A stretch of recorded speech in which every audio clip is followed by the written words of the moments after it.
Olá, meus irmãos, tudo bem? Estamos começando um novo quadro no nosso canal do YouTube que se chama Pastor Explica. E nós, do Ministério Convergência, somos os jovens da Igreja Batista de Itaitinga, promovemos esse quadro para trazer um pouco de interação e respostas de algumas dúvidas de vocês, tá ok? Então, vamos começar agora com a primeira pergunta e o nosso convidado, é claro, que talvez não seja tão estranho para você, mas que é um prazer em ter ele aqui, é o nosso querido pastor Nelson Ávila. A primeira pergunta, pastor. Um cristão pode cometer suicídio? Se ele cometeu, vai para o inferno? Ok, vamos lá tentar responder essa pergunta em duas etapas, né? Primeira é se ele pode cometer suicídio. E no sentido de, eu posso fazer isso? Né? A resposta é obviamente não, né? Ele não deve fazer isso, porque o suicídio seria uma espécie de assassinato. Assassinato, nesse caso, do próprio indivíduo em si, né? Então não deve cometer suicídio. Agora, se a pergunta é, acontece de cristãos cometerem suicídio? Então a resposta é sim. Penso que acontece de algum cristão, um cristão genuíno inclusive, poder cometer algum tipo de pecado desse nível. Então aqui a gente entra na segunda parte da pergunta, que é, certo, se ele cometer, ele vai para o inferno? O problema com o pecado é que ele sempre lança dúvidas para o nosso relacionamento com Deus. Então, ele lança dúvidas individuais, ele lança dúvidas também para quem está vendo de fora. Então, a pessoa, quando ela comete algum pecado, ela pode se questionar: será que eu sou um cristão mesmo? Será que eu sou um crente de verdade? Porque Cristo veio exatamente para tirar esse pecado, ele nos dá uma nova vida, né? E quem está vendo de fora, vendo alguém cometer um pecado, a pessoa pode se questionar: bom, será que essa pessoa é um crente de verdade cometendo esse tipo de pecado? Então, com isso a gente não quer dizer que o crente não peca jamais, né? Pelo contrário, João vai dizer lá na sua primeira carta que aquele que diz que não tem pecado é mentiroso. Então, um crente ele pode cair no pecado. A diferença é que se ele é crente de verdade, ele não quer continuar no pecado, ele não quer continuar caído no pecado, ele vai se arrepender, pelo poder do Espírito ele vai se levantar e continuar caminhando com o Senhor Jesus. Mas, como eu disse, o problema do suicídio é que ele levanta essa dúvida, né? A gente não tem, não há o espaço para que a pessoa ela se arrependa depois, né? Então a gente não tem como ver esse fruto de arrependimento de um crente genuíno se arrependendo ali e voltando à caminhada de fé.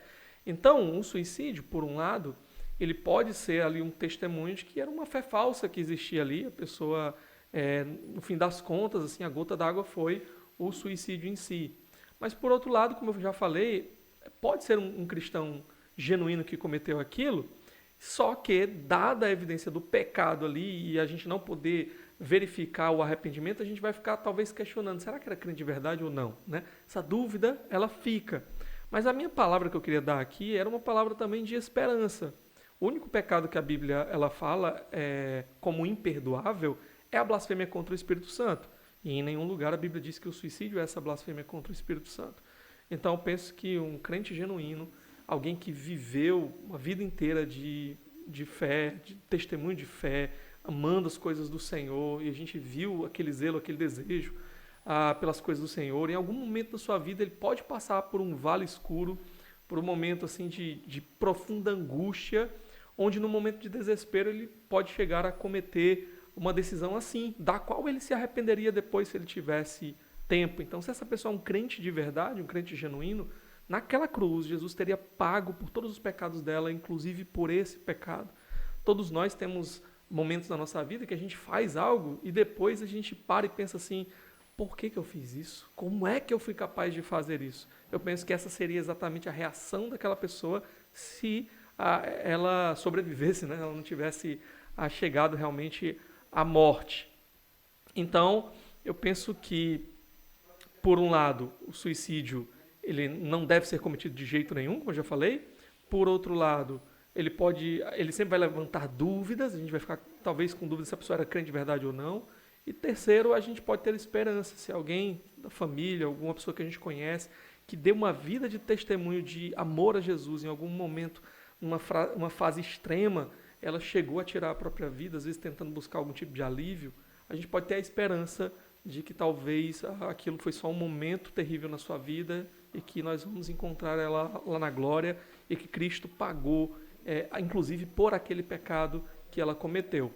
Antes de encerrar, só falando aqui, eu lembrei de um testemunho que eu ouvi uma vez de a mãe de uma jovem que eu conheci, que era uma crente, né, anos de fé mesmo ali na igreja e tal, amando o Senhor, e ela começou a entrar num período de depressão muito difícil, e um dia, em desespero, querendo acabar com aquilo, ela correu e se atirou da janela. Então, se ela realmente era uma crente de verdade, né, eu penso que aquilo foi um momento que, se ela pudesse voltar atrás, ela não cometeria de novo.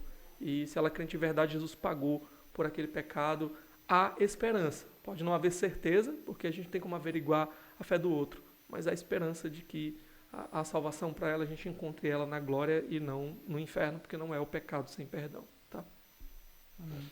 Tem uma pergunta um tanto engraçada aqui, a próxima, na verdade, que às vezes causa até dúvida na gente, em questão, até, certamente, né? A gente fala de bebidas alcoólicas ou algo do tipo, mas a pergunta aqui, ela tem uma outra especificidade, né? Tem uma forma mais específica. Ela pergunta o seguinte: eu posso ter um boteco? O crente pode ter um boteco? Essa é a pergunta. Então, acho que esse é um plano de carreira muito pouco honroso. Talvez, né? Uhum. Aí quem explica é o pastor. Então... O que eu diria, primeiramente, tenha um outro sonho de carreira, né? Busque, assim, investir em outra coisa, né? Sei lá, acho que não é um bom projeto, assim, de vida. Por quê? Vários motivos, mas antes de responder especificamente, posso ter ou não posso ter, eu penso que tem uma pergunta anterior, né? Que às vezes deixa muita gente em dúvida se a relação do cristão, por exemplo, com a bebida alcoólica, né? Porque se a pessoa está pensando em botar um boteco, a primeira coisa que vem na nossa cabeça é que ali vai vender esse tipo de produto, né? Então, acho que antes de tudo a gente tem que se perguntar, vender bebida, ou melhor, consumir bebida alcoólica é pecado, né? A Bíblia, ela nos fala com muita clareza que a embriaguez é pecado. Então, a pessoa ela deve ter muito cuidado para não perder o seu domínio próprio, né, através aí da bebida. A embriaguez ela é pecado, aquele texto clássico de Efésios, né? Não vos embriagueis com vinho, vem logo à nossa mente. Porém, há outras ocasiões em que a gente vê cristãos tomando bebida alcoólica e eles não sendo criticados por isso. Então, 1 Coríntios, capítulo 11, quando vai falar da ceia do Senhor, a gente vê lá que os irmãos passaram do ponto, né? Algumas pessoas estavam, inclusive, ficando embriagadas ali na hora da ceia. Então, Paulo vai criticar mais o espírito deles ali, de não ter moderação, de tratar aquele momento como uma refeição qualquer, de não olhar para a necessidade dos outros irmãos, esperar pelos irmãos, do que se o vinho era com álcool ou não. Então, ele não entra nesse mérito em momento algum. Algumas pessoas dizem que o vinho, nos tempos bíblicos, ele não continha teor alcoólico. Bom, se não tinha, como é que esses irmãos se embriagaram ali, né? Mas o fato é que em outros lugares, por exemplo, 1 Timóteo capítulo 5, verso 23, Paulo diz, inclusive, para Timóteo, por conta de uma enfermidade que ele tem, que ele não tomasse apenas água, mas acrescentasse um pouco de vinho também. Então, a bebida alcoólica em si, ela não é pecado, mas você pode fazer mau uso dela e acabar cometendo pecado por isso, né? Ela pode conduzir você para uma série de pecados, não só a embriaguez, mas a própria dependência, né, daquilo e tudo mais. Então, antes de mais nada, eu queria dizer assim, que eu não faço uso, né, não consumo nenhum tipo de bebida alcoólica. Não porque eu considero pecado, mas simplesmente porque eu não gosto, não tenho prazer nenhum. Assim, não me identifico, tá? Então, se por um lado o vinho ele não é pecado em si, o mau uso dele pode ser pecado. E ele é perigoso. Ele pode te levar ao pecado, né? O consumo de bebida alcoólica é perigoso. Há cristãos que não podem fazer uso disso porque deve se conhecer e saber que se ele começar a usar aquilo ali, ele pode não ter o domínio próprio que deveria, né? Mas eu penso que outros irmãos não, eles podem fazer o uso desde que consciente ali, de não gerar nenhum tipo de contenda por meio daquilo ali também com outras pessoas, na sua família, na sua casa, de também, né, não dar nenhum tipo de mau testemunho, e especialmente não perder o seu controle, não se deixar dominar por aquilo, tá? Então, se a bebida em si não é pecado, eu penso que a comercialização dela também não será. certo? Porém, como eu falei, se você quer ter um estabelecimento onde você vai trabalhar com esse tipo de coisa, você vai se colocar em uma série de situações que vão ser complicadas para você lidar como um cristão. Por exemplo, se uma pessoa chega lá no seu estabelecimento e ela começa a ingerir mais do que devia, você vai ter coragem de chegar para ela e dizer, olha, nós não vamos mais servir para você. Ou você vai ser conivente e ser ali uma espécie de cúmplice, né, da embriaguez daquela pessoa, do pecado daquela pessoa. Então, às vezes, simplesmente chegar para alguém e dizer assim, olha, tá bom, né, chega, não vou mais servir para você, por mais jeito que você tenha, aquilo pode gerar algum tipo de mal-estar, ou mais do que isso, né? Uma confusão, a pessoa pode se exaltar, enfim. Então, por isso, o que eu diria é, se você é um crente, pense em outro projeto de carreira, né? Pense em outra área que você pode servir. Uma outra questão também, aí não é relacionado diretamente com a bebida alcoólica, mas eu penso que talvez um comércio desse tipo, né, um boteco, ele pode também tomar o seu tempo em momentos em que você não poderia ter esse tempo tomado. Então, geralmente, quem vai trabalhar com esse tipo de comércio vai ter que abrir, por exemplo, nos domingos à noite. E, geralmente, esse é o momento em que a igreja está reunida para adorar o Senhor, né? É o mesmo dilema que pessoas, por exemplo, irmãos que trabalham com restaurante e tudo mais, enfrentam. Se você tem uma igreja que ela te dá 2 horários de culto, né, manhã e noite, aí dá para você trabalhar melhor essa questão, mas se você não tem... Mas, enfim, resumindo, tá? Não abra um boteco, pense em abrir outra coisa, invista em outra área, se capacite em outra área, e assim você vai servir muito melhor a comunidade que você está vivendo e ao reino de Deus. Legal. Aqui tem uma próxima pergunta, e tem aí um pouco de história do ano passado, que aconteceu aqui na América do Sul, né? A Argentina legalizou o aborto, e aí isso teve impactos aí tanto nas questões religiosas quanto também políticas, né? Uhum. Na verdade, o aborto já se tornou um fator político do não e do sim. Para cada um, ele é a favor de uma causa ou não. Os políticos estão aí usando como causa política, que, claro, entrou em um cenário muito público o aborto. E eis a pergunta, né? Como o cristianismo enxerga o aborto? Ok, o cristianismo enxerga o aborto, o cristianismo realmente bíblico, ortodoxo, ele enxerga como o assassinato de bebês, né? O assassinato de infantes. E pior do que isso, né? O assassinato daqueles entes mais desprotegidos, mais indefesos, e especialmente num ambiente onde eles deveriam estar mais seguros, que é no ventre de suas mães, né? Onde eles estão recebendo os anticorpos que eles precisam, o alimento que eles precisam, a segurança que eles precisam. Então, o cristianismo, ele tende a enxergar isso dessa forma, é o assassinato de bebês. E eu penso que toda a discussão em torno do aborto, geralmente, é onde a vida começa. Então, aquelas pessoas que elas defendem o aborto, geralmente elas vão dizer, não, nós não estamos assassinando bebês.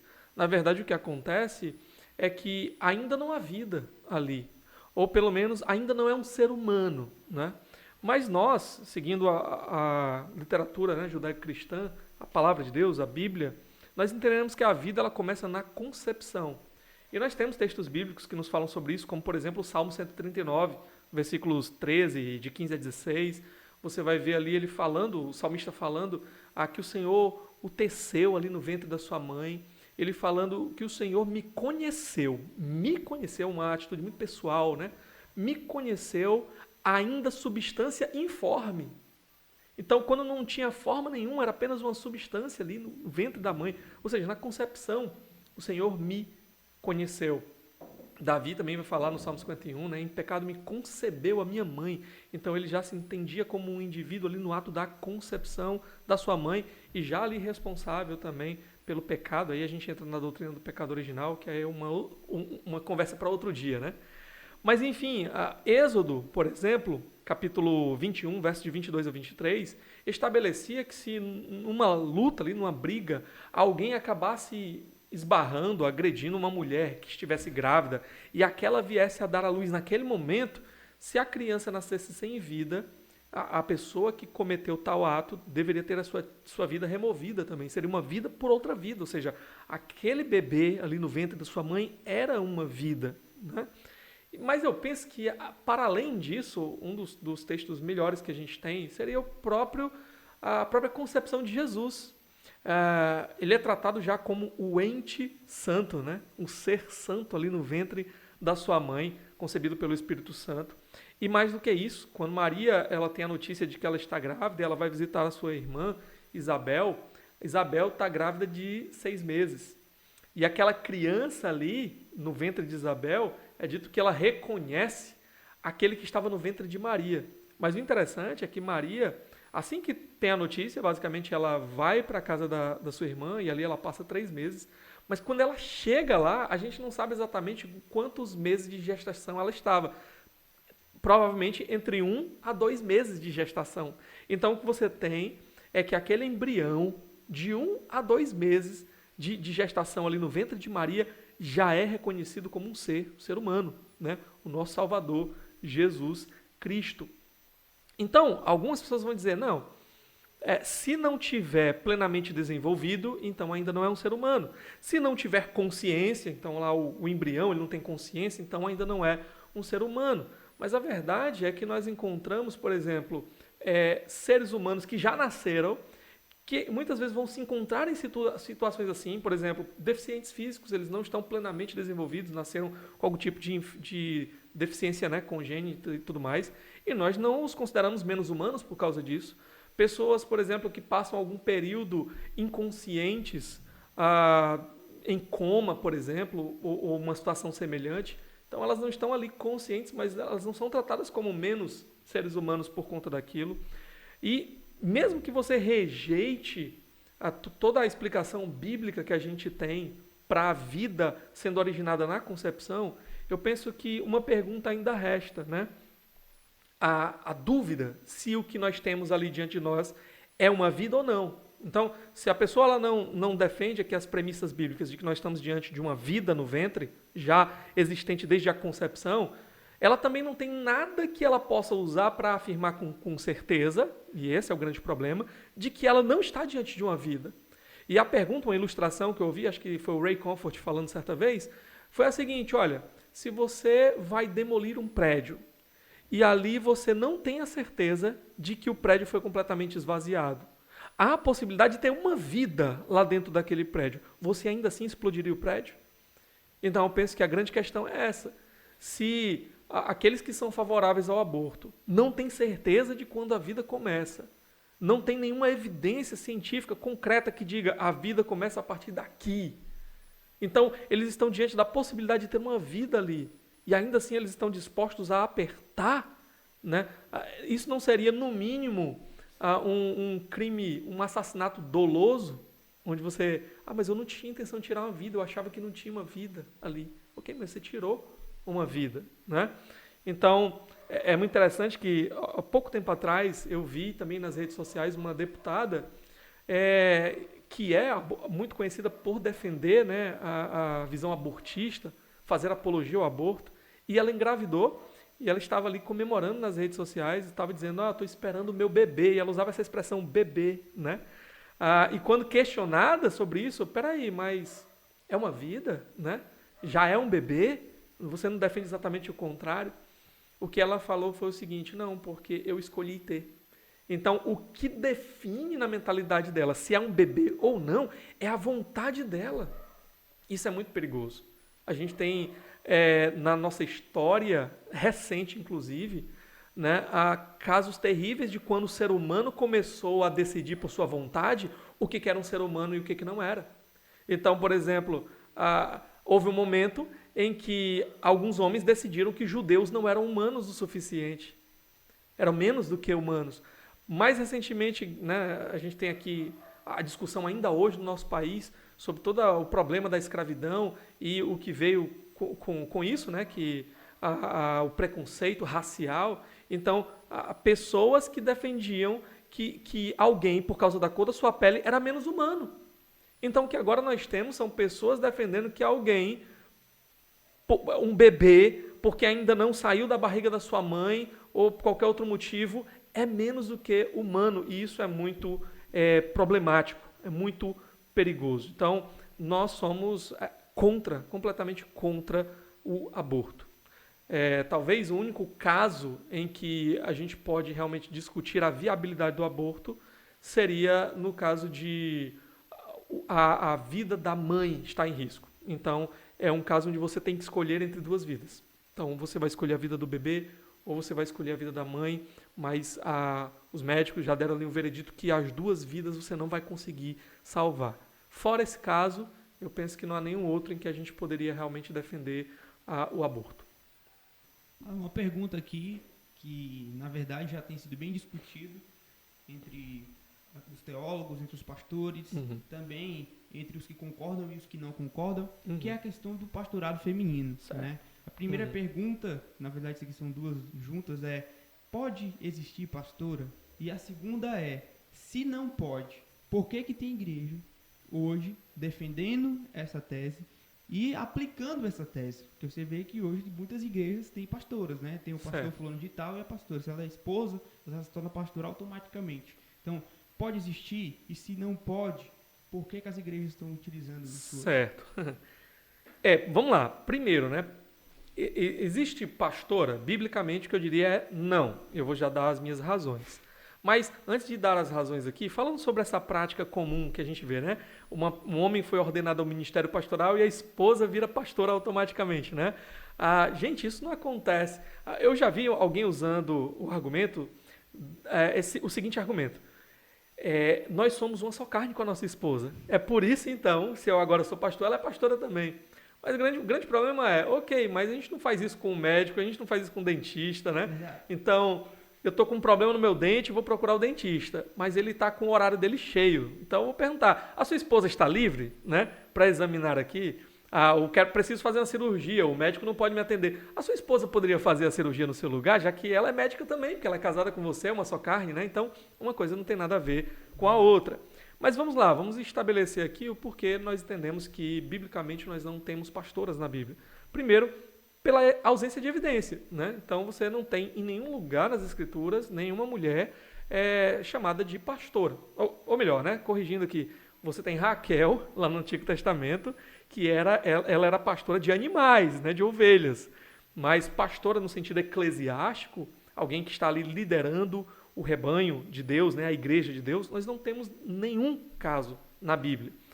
Um outro problema é que não apenas nós não temos evidências, mas nós temos textos bíblicos que apontam no sentido de limitar a ação das mulheres dentro da igreja, ok?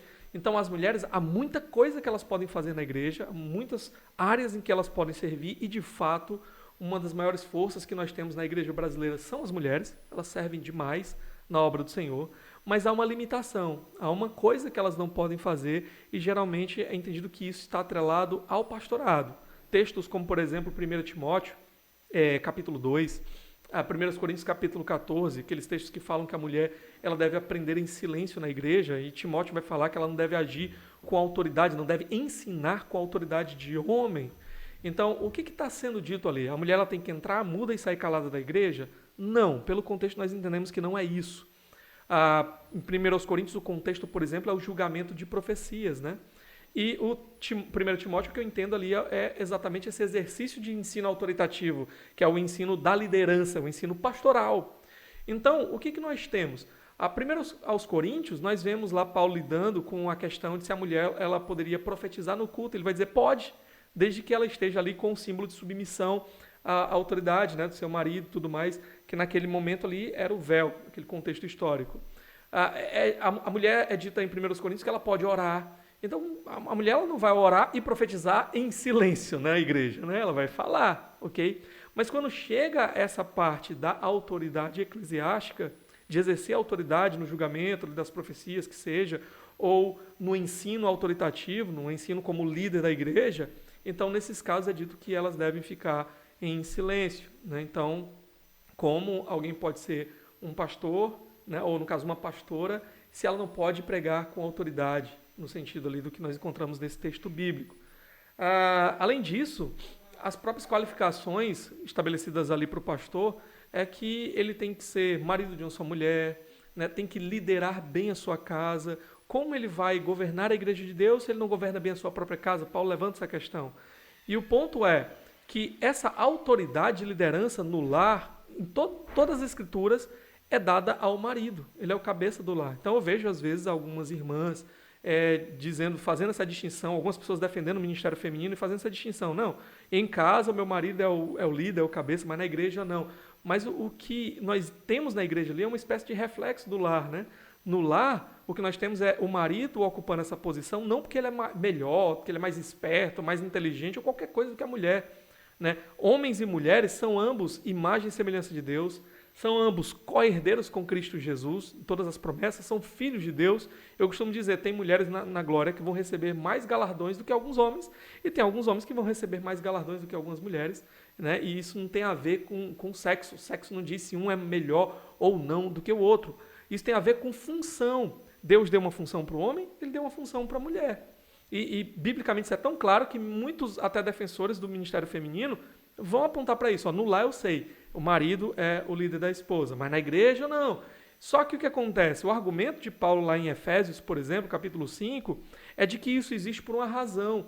Isso reflete o relacionamento entre Cristo e a igreja, né? Cristo é o cabeça da igreja e isso deve ficar evidente no nosso próprio casamento. Da mesma forma, na igreja, provavelmente Deus escolheu alguns homens, também não é todo homem que pode ser pastor, né? Alguns homens, são homens chamados, homens que têm o dom para aquilo. Então Cristo foi lá e ele estabeleceu alguns homens para ocupar esse ministério, muito provavelmente para refletir o quê? O seu governo, o governo de Cristo sobre a igreja. Mas, assim, ainda há um outro ponto que eu queria tocar, que é o precedente histórico. Nós temos em todo o Antigo Testamento o ofício semelhante ao ministério pastoral seria o ofício do sacerdote, né? E o que nós temos em todo o Antigo Testamento são sacerdotes homens. Em nenhum caso existem ali sacerdotisas mulheres. Alguns vão argumentar que o problema ali de não haver pastoras no Novo Testamento e até mesmo sacerdotisas no Antigo Testamento era por conta de que nós estamos diante de uma sociedade patriarcal e machista, né? O grande problema com esse argumento é que ao redor em torno ali do ambiente bíblico, né? Seja a igreja ou seja Israel, o que nós temos é nas várias religiões ao redor ali, a figura das sacerdotisas. O próprio Império Romano ali, né, a gente tem lá as prostitutas cultuais e tudo mais, e tem essa figura, essa participação feminina no sacerdote, nas religiões ao redor. Então, se Israel, ou mesmo o cristianismo ali, queria ser uma religião popular, né, e vendo ali o precedente ao seu redor, por que não? Né, colocar ali mulheres na função de sacerdotisas ou de pastoras. Nós temos mulheres como profetisas, nós temos mulheres envolvidas em uma atividade civil, como, por exemplo, juíza, né? Nós temos Débora lá, mas consistentemente nós não encontramos um precedente histórico das mulheres servindo como líderes religiosas do povo de Deus, como sacerdotisas ou como pastoras. Então nós temos esse problema aqui também. E, por fim, os argumentos bíblicos, a tentativa bíblica de defender o ministério feminino, ao meu entendimento, é muito frágil. Então, os textos que normalmente são utilizados, como Gálatas 3, né, que vai falar que agora não há mais distinção entre judeu e gentio, entre escravo e livre, entre homem e mulher, porque todos somos um em Cristo Jesus. Esse texto, ele, primeiro, não está falando sobre ministério, não está falando sobre ordenação, não está falando sobre nada disso. O que ele está falando é de como nós agora vamos a Cristo, né? E todos nós vamos através da mesma forma, pela fé em Jesus. O texto está falando sobre justificação pela fé, ele não está falando sobre ministério. Então, essas distinções, por exemplo, que você era privilegiado espiritualmente porque você nasceu da família de Abraão, acabou. Ou que você poderia ter algum tipo de privilégio porque você era homem e foi circuncidado e a mulher não tinha como ser circuncidada, acabou, né? Todos nós somos aceitos da mesma forma, nenhum é melhor do que o outro, mais recebido diante de Deus do que o outro, todos nós somos recebidos da mesma forma através de Cristo pela fé. Outro texto, Romanos capítulo 16, onde fala lá, por exemplo, de Andrônico e Júnias, né, que eram proeminentes diante dos apóstolos. Alguns vão primeiro tentar defender a ideia de que eles eram apóstolos, o que é difícil de provar, porque o texto não nos dá elementos suficientes para isso. E mais, alguns vão defender ali que Júnias seria uma mulher, e que seria uma mulher apóstolo, né? E por isso um precedente ali para o pastorado. Mais uma vez, é muito complicado, porque, porque o nome Júnias é um nome feminino. Ok, mas nós temos na Bíblia nomes de homens que têm uma terminação feminina. Por exemplo, Jonas, né? Jonas lá é Ioná. A terminação hebraica é uma terminação feminina, mas nós sabemos ali que trata-se de um homem, ele é tratado como o profeta Jonas. E na própria história da igreja, quando a gente avança no tempo, nós vamos encontrar ali nos primeiros séculos pessoas tratando Júnias como homem, embora nós também vamos encontrar depois algumas pessoas entendendo ali que seria uma mulher. Mas o fato é que no final das contas, eles eram pessoas que estavam servindo ao Senhor de uma forma tão notável que chamava a atenção dos próprios apóstolos, ou eles seriam de fato apóstolos. Então eu tenho que provar que eles eram apóstolos e eu ainda tenho que provar que Júnias era uma mulher para defender a ordenação feminina. E seria o único caso nas Escrituras. Um outro texto às vezes usado também, Atos capítulo 2, né?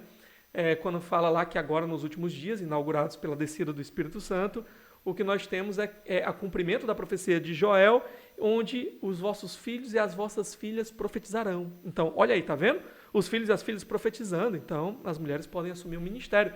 Mas nós já vimos que em 1 Coríntios lá, a mulher, ela podia profetizar na igreja.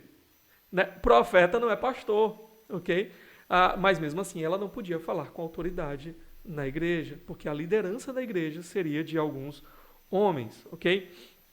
Então, por que algumas igrejas têm abraçado essa visão? Eu penso que os motivos podem ser os mais variados. Às vezes pode ser simplesmente assim, ignorância bíblica. E aí, às vezes, uma influência da própria cultura. A mulher ela tem galgado muitos degraus dentro da cultura, tem ganhado espaço. Então, a mulher pode ser pastora também. Penso que até mesmo alguma irmã que se destaca na área da comunicação, da sua piedade e tudo mais, e a igreja ali decide alçá-la ao ministério. Então, assim, os motivos são muitos, a gente tem como acessar o motivo de cada um. Mas eu penso que o grande problema, seja qual for a razão que você vá dar para uma irmã ocupar o ministério pastoral, é que a gente não tem um assim diz o Senhor. A gente não tem uma evidência bíblica que garanta isso para nós. E nem a gente tem uma evidência, um texto direto, e nem temos também textos indiretos dos quais a gente possa tirar esse princípio. Então, terminando aqui um pouco essa discussão sobre o ministério feminino, eu acho que talvez uma questão é de que algumas pessoas que concordem com a gente nessa visão de que o ministério pastoral ele é exclusivamente para homens, para alguns homens, não para todos os homens, é ir para um extremo de pensar assim, ok, então toda irmã que está lá ocupando uma posição de pastora, entre aspas aqui, então ela é uma herege, ela é uma descrente, é uma usurpadora, ou seja lá, né, como nós vamos tratar isso. Eu penso assim, que a gente pode encontrar muitas irmãs crentes de verdade, que amam o Senhor, que estão tentando fazer o melhor que elas podem dentro da igreja do Senhor, irmãs que inclusive têm muito a contribuir com o reino de Deus, né, conosco, assim, irmãs às vezes muito inteligentes, que conhecem muito acerca de muitas áreas da palavra de Deus. O que eu penso é que, infelizmente, o único problema com essas irmãs é que elas estão na posição errada. E aí, como elas foram parar lá, como elas chegaram até lá, quais os motivos que as levaram ali, cada caso é um caso, né? Mas o que eu quero dizer no final das contas são nossas irmãs em Cristo, a gente pode aprender com elas muitas coisas, a gente só não concorda que elas estejam naquela posição, a gente só não entende que seja o melhor para elas, porque nós entendemos que a Bíblia não permite que as mulheres ocupem essa posição de pastorado. Elas podem servir em praticamente todas as outras áreas na igreja, com exceção apenas dessa. Ok? E a última pergunta aqui, ela é bem relacionada com o que a gente está vivendo agora, que é em relação à pandemia, né? Como a igreja enxerga o lockdown?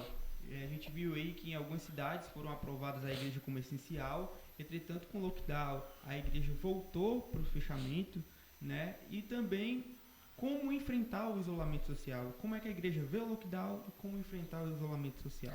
São duas perguntas diferentes, né? Mas que trazem um impacto para o que a gente está vivendo agora. Ok, eu não posso falar por todas as igrejas, né? Como é que cada um aí vê essa questão do lockdown. Eu vejo que há um debate sobre isso, há divergência sobre isso, e eu penso que nós, como cristãos, não deveríamos nos desgastar nessa área. Eu penso que é uma área em que os cristãos eles têm liberdade de discutir o assunto, né? Ou seja, se você está do lado A ou do lado B da discussão, isso não faz você um herege ou mais crente, menos crente. Eu estou dizendo isso porque no Brasil nós somos muito rápidos para agir assim, né, com o outro. Polarizar, né? Exatamente. Mas enfim, sobre a questão do lockdown, eu posso falar como a nossa igreja tem lidado com essa questão. Então nós temos respeitado o lockdown, né? Estamos tentando servir aos irmãos por meio do ministério online, né? Tentando aí através do chamado culto online, que na verdade a gente sabe o culto ele envolve esse elemento presencial. Mas como nós estamos privados disso, o que nós estamos fazendo? Nós estamos tentando servir os irmãos com a pregação da palavra, servir aos irmãos com também o cântico, para que eles possam cantar junto, nas suas casas ali, né? Ser alimentados com a palavra nos seus lares. Mas nós estamos incentivando especialmente o culto doméstico nesse momento. Que eles façam o seu culto familiar ali nos seus lares. E então, como a gente não tem como estar presencialmente, que cada lar os irmãos estejam ali cultuando ao Senhor, ansiando, desejando pelo momento em que a gente vai poder voltar a nos reunir em segurança, né, para adorar o nosso Deus. Então, nós como igreja estamos respeitando. Agora, nós entendemos também que o lockdown é uma medida extrema, que deveria ser utilizada apenas em último caso, né? Então, o argumento para o lockdown hoje, aqui no nosso cenário, aqui no nosso estado pelo menos, é de que os leitos estão ocupados, todos ocupados, não há vagas nos hospitais. Então a ideia é, vamos manter as pessoas em casa para diminuir o contágio. Então, se você ficar só em casa, não tiver contato com outras pessoas, você não vai se contaminar. Assim, os leitos que já estão superlotados, a gente vai poder tratar de quem está lá. Vamos abrir algumas vagas e durante esse tempo também o governo vai se preparar melhor, abrindo aí talvez novos hospitais de campanha e coisas assim. Meu problema apenas é que isso já deveria ter sido feito, né? Então nós estamos aí há um ano do último lockdown, que tinha sido realizado exatamente pelos mesmos motivos, e nós tivemos hospitais de campanhas que foram construídos, mas infelizmente onde é que estão, né? Todos foram desmontados depois. A gente de vez em quando vê aí as notícias, né, de muita corrupção, desvio de dinheiro envolvendo essas questões. Então eu acho que o lockdown que está sendo realizado agora, primeiro, ele tem como razão da sua existência um problema lá atrás. Aí eu não posso julgar se foi corrupção, se não foi, mas no mínimo pelo menos uma falta de planejamento, né? Já deveríamos estar com tudo isso resolvido. E aí também não há só um aspecto, por exemplo, o governo do nosso estado. Não, eu penso que também a gente está nesse momento porque nós atrasamos demais aí a questão da vacinação. Então, sim, o governo federal também tem aí a sua parcela de problema. E eu acho que o modo como está sendo realizado agora é um modo assim cruel até, porque as pessoas, elas não, nesse momento, elas não têm nenhum tipo de auxílio. Naquele momento lá atrás, pelo menos ainda existia um auxílio. E agora, como é que as pessoas elas vão comprar o seu alimento se elas não podem trabalhar? Como é que elas vão pagar as suas contas, né, água, luz e outras coisas, se elas não podem trabalhar? Como é que elas vão existir nesse momento? Né? Então a gente vê casos aí de pessoas chorando, desesperadas, dentro de supermercados, clamando para que alguém ajude com o alimento. Outras pessoas ali que têm a sua água cortada, sua luz cortada, porque não pode pagar e não pode sair para trabalhar. Mas aqueles agentes do Estado podem ir lá trabalhar e podem cortar a água, podem cortar a energia, né? Então, acho que o modo como está sendo realizado agora é um momento muito duro, um momento muito cruel. É um momento, inclusive, para nós como crentes, como cristãos, estarmos atentos aí e tentarmos ajudar, né? Os casos que chegarem até nós, a gente demonstrar aí generosidade. Mesmo que nós também, todos nós estamos sendo afetados e muitas vezes está difícil, está escasso, inclusive, para nós, né, membros da igreja. Nós não estamos alheios a tudo isso. Então, a segunda pergunta é como a gente pode lidar com essa situação, esse momento de distanciamento social, né, isolamento social. Então, eu penso que as armas que nós temos nesse momento são as mesmas que a gente tem para enfrentar os desafios da vida cristã em todas as circunstâncias. É a oração, né? É a palavra de Deus, onde a gente vai ali buscar alimento para a nossa alma, fortaleza para a nossa alma, e a comunhão com o povo de Deus. Pastor, mas como é que nós vamos ter comunhão se a gente não pode se reunir, se a gente não pode visitar uns aos outros, né? vamos ter que abusar das ferramentas online aí, né? Então a gente usar lá os grupos de WhatsApp, usar aí as plataformas, né? Meet, Zoom e outras plataformas, para a gente tentar de alguma forma continuar firme nos pés do Senhor, porque só Ele é que pode nos ajudar nesse momento, só Ele é que pode nos fortalecer nesse momento, só Ele é que pode curar as nossas angústias nesse momento, né? E usar esses meios que Ele nos deu, de buscar a Ele, usar os instrumentos que Ele nos deu como própria vida cristã, de uns dos outros, né? A palavra está cheia de mandamentos dos tipos fortalecer uns aos outros, amar uns aos outros, então a gente tentar estar junto, mesmo cada um na sua casa. Ligar para o irmão, conversar com alguém quando está passando por alguma dificuldade.